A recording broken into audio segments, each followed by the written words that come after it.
Hi, welcome to our CRQ video. We are going to talk about multi-step equations in our class this week. So our CRQ, remember, is here to help you pre-learn or review this topic. Let's get started. So what are multi-step equations? Multi-step equations are equations that require you to simplify one or both sides of the equation before you can solve. So if you look here, for example, you will notice that there are a lot of things that you need to take care of before you have just one variable term and one constant term. In other words, we have to simplify. So remember, to simplify means to get rid of parentheses and/or combine like terms. In this case, what we're doing to simplify is we're using the distributive property to distribute 4 to both of the terms inside this group. And then we are combining like terms. This is when we distributed.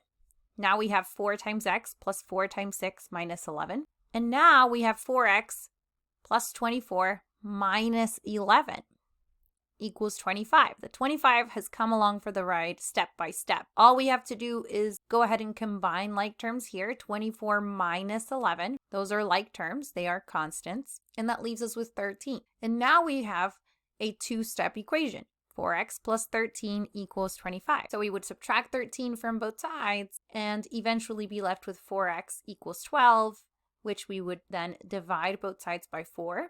4 over 4 simplifies to 1x, and 12 divided by 4 simplifies to 3. So how is the process of simplifying involved in solving these multi-step equations? Well, when you're solving multi-step equations, you must simplify one or both sides of the equation by using either the distributive property to get rid of those parentheses or combining like terms. In other words, the process of simplifying is involved in solving multi-step equations because in order to solve, you must be left with one variable term on one side of the equation and one constant term on the other. Now here are a couple of different examples of multi-step equations, and I want you to look closely and notice that in both of these cases, we have a lot going on this side of the equation. So we do have to go in and simplify that side of the equation so we can make it as simple as possible, and hopefully it can turn into a two-step equation or maybe a one-step equation, and then you can solve. So here we have this example. So step number 1 says, go ahead and distribute anything that needs to be distributed. Well, right away I can see here that I have to distribute this -3. We have one more thing that we have to distribute in there. And we have to distribute that to that group as well. We're going to take this one step at a time though. -3 times positive k. A negative times a positive is a negative. So I have -3k. Then I have -3 times -8. A negative times a negative is a positive. 3 times 8 is 24. Now I'm going to look at the next distribution that I have to do. So I have -1 outside the parentheses. I'm going to distribute that -1. -1 times k is -1k. -1 times +5. Remember, a negative and a positive is a negative. -5 still equals 23. So we just followed step number 1. We distributed anything that needed to be distributed. So step number 2 says, go ahead and combine any like terms. Well, obviously we're going to have to do this one side of the equation at a time, so let's focus on this side. Let's try to find those like terms. Well, remember, like terms are terms that have identical variable parts. So we're looking for the terms that basically match with variables. -3k and -1k are both like terms. They both have identical variable parts. +24 and -5 are also like terms. They are both constants. So we're going to go ahead and combine these like terms. I'm just going to rearrange this right quick so that we can see this a little bit better.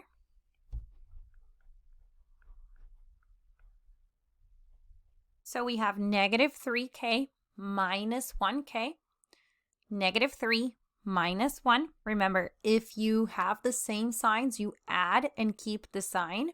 -3 minus 1, they're both negative. 3 plus 1 is 4, and they're negative, so I have to keep that sign. -4k. Then I have Positive 24 minus 5, that's positive 19, equals 23.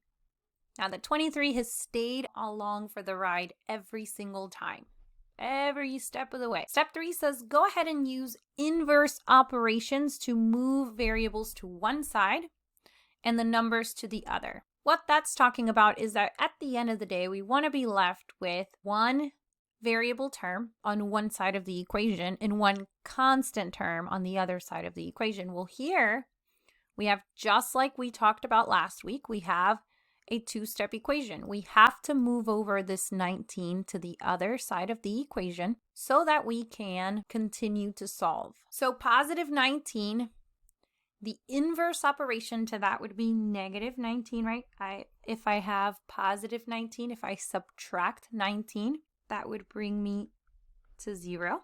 And whatever I do to one side of the equation, I always have to do to the other side. So I'm also subtracting 19 to the other side. So now I'm left with negative 4k equals 23 minus 19, which is 4.